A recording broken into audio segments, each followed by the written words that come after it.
You heard from Mark Levin there because his call screener, producer, girl Fadi, he does everything for him. Rich Valdes is in studio. Valdes, you heard us talk about him earlier, host of This Is America, his wonderful podcast.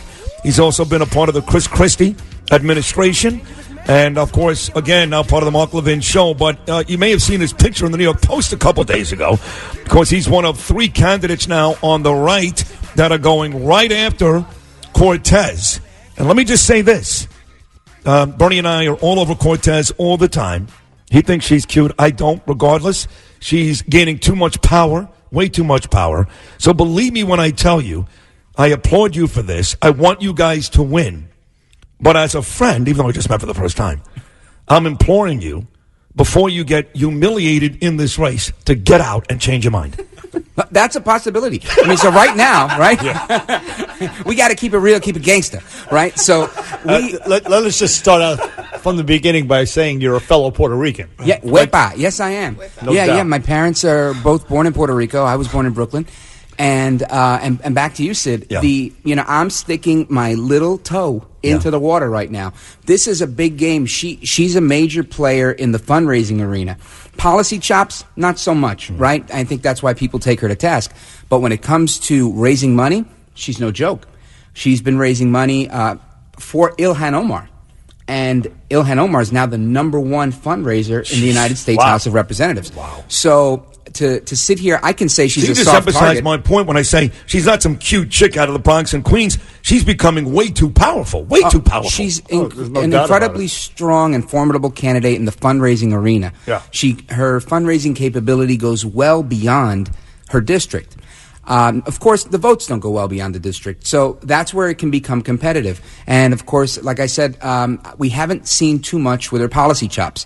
I think that's an area where she may be vulnerable, and I think the biggest area where she's vulnerable is that she was on the wrong side of the Amazon jobs deal. Right. And I think people in her district, while Amazon's not in her district, it's in Queens, and these people know each other.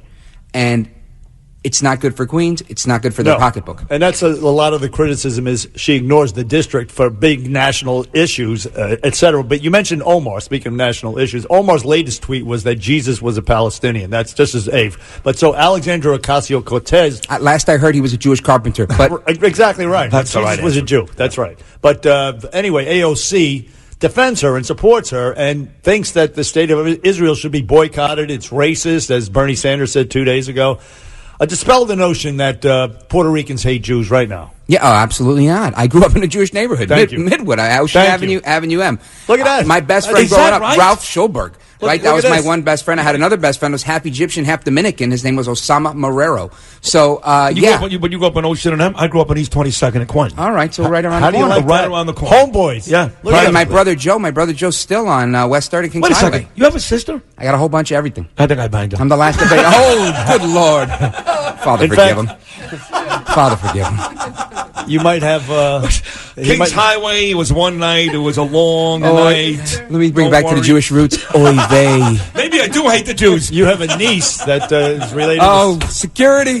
Somebody call security. No, but, it's funny about the Jewish people. You know this, Rich. Going back even to that piece of garbage, Sharpton, and when that whole thing happened in Crown Heights with Rosenbaum, Jewish people have lived with African Americans. The Italians wouldn't. They'll take a baseball bat at Howard Beach. Even the Irish. The Puerto Ricans live with the Jews. The Jewish people, more than anybody, I grew up with they black live with people. everybody. Yeah, I Well, never you had did, an yes. issue with but the you Jews. Were, you were a very rare, a minority in rare, that. very in rare. What that I can neighborhood. add to that is that we lived in a rather safe neighborhood, in large part because of the Jews. They policed their own with the JDL, the Jewish Defense League. Right? So I never had to worry about riding my bike around the block because these guys were packing. And they were vigilant. I always said that. I live in my co-op out in Long Beach with majority Jewish people, and they take care of the building. Nobody's hitting you over the head, taking your money. Yep. I mean, they're great. I don't understand the anti-Semitism that's bubbling up with people like AOC and the rest of them. But let me ask you this question. Rich Valdes, Mark Levin's associate producer, and you're potentially going to run against Alexandria Ocasio-Cortez. That's down the line. But you do live in New Jersey. Yeah, Now, well, that's an issue. I'm still serving a term with the New Jersey State Center for Hispanic Policy Research and Development, which ends at the end of June. Once that's over, I have family that's out in Throgs Neck and not too far from Tommy's Pizza, some of the best pizza in the Bronx. And I will very likely be taking residence there again. The state law, and you can look at, AOC, actually, she's actually on, when they challenged her on not living where she said she lived, she said there's no requirement. And there really isn't the requirement until you win. Until you win, you have to live somewhere in the state. You don't have to live in the district. Right. But I think you want to live in a district. You want to do the right thing, and I have no issue doing that. I come here every day. I spend more time in that district than she does. Wow. Rich Valdes here on the Bernie and Sid Show. So I'm always interested in motivation, why people do what they do, right? People are still trying to figure out why Donald Trump really ran for president. And he's doing a terrific job, but why? So in the end, are you going to, if you do this, is this because you want to just further your political career? Is this because you're genuinely worried about the direction Cortez can take this country? Are you doing this because you do think she's vulnerable and you got a chance to beat her? What is your main motivation if, in fact, Rich, you decide to run? I'll go with choices B and C for 200.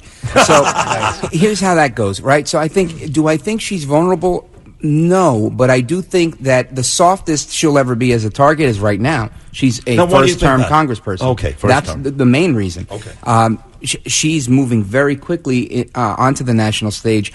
I'm pretty confident that with the momentum that her movement is gaining, it will be very dangerous for America. And that's the real genesis of my motivation. It's not so much her. I think she's a fantastic person. I don't think she's stupid. A lot of people criticize her for being dumb. I think she may have had some gaffes. I don't think she's stupid. I think she's achieved a lot, and she's smart, and she knows where she's going. I think I disagree with her, and I think her thoughts are bad for my children. I have 2 kids that are going to grow up to be like that. Well right? said. I have a 13-year-old and a 17-year-old. Yeah. And I don't want them to grow up to think that the government is going to create a utopia that is going to take care of us. I want them to learn about hard work. I grew up in Brooklyn. My parents got divorced. We moved around a lot because we were very poor. Not as poor as we could be to qualify for the projects, but poor enough where we didn't live in the same place for too long and ended up moving across the river, which is why I'm in Jersey. Yeah. And of course my children are there, and I would never leave them. I have 50% custody of my kids, so I'm very active with them. If her and Bernie Sanders get their way, I mean, they're going to lead to the her and her communist grandfather lead to the ruin of this country, essentially. But now let me point out this one recent thing she did. She posted tweets about the New Zealand massacre 14 times. Not one tweet about the Christian massacre in Sri Lanka. I mean, that tells you about her mindset. She sympathizes with terrorists, apparently. I think you're hitting the nail on the head, and this is why I started the podcast, totally separate from any aspiration I have with a campaign, is because I believe that the hearts and minds of so many Americans, in particular that age group, have been so grossly and negatively affected by leftism. They figured out, like New York City, why does a guy like de Blasio get elected time and again? Nobody votes. Well, not only that, but they're all Democrats here. They're all Democrats. They have hegemony, right? They have groupthink. They've taken over the political system. Right. Yeah. They've done the same thing now with the national media. They've done the same thing now with higher education. Yeah, and the NBA. There you go. So when you have one type of thinking and there's no diversity of thought, you're going to continue to produce people. Yeah. You know what? You're like the Candace Owens of the Puerto Ricans. Wow. To be quite honest with you. Yeah, listen, man, you're brilliant. You're a smart guy. And thank you. We're supporting you. Oh, big time. And by the way, hands down. Do you want to thank Levin right now for being the anonymous donor who gave you $2 million? You can do it right now.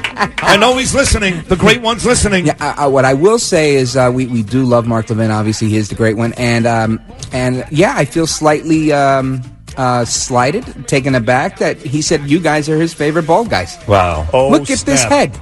How could I not be on that list? You should be on the list. That's right, I said it. Well, you're our favorite ball guy. How about that? Yeah. And now I love you've completely changed my mind. Now I want you to run. Hey, amen. And what it really comes down to, what it really is going to come down to is, can I fight in the fight? Yes, you right? can. I got to get into the ring.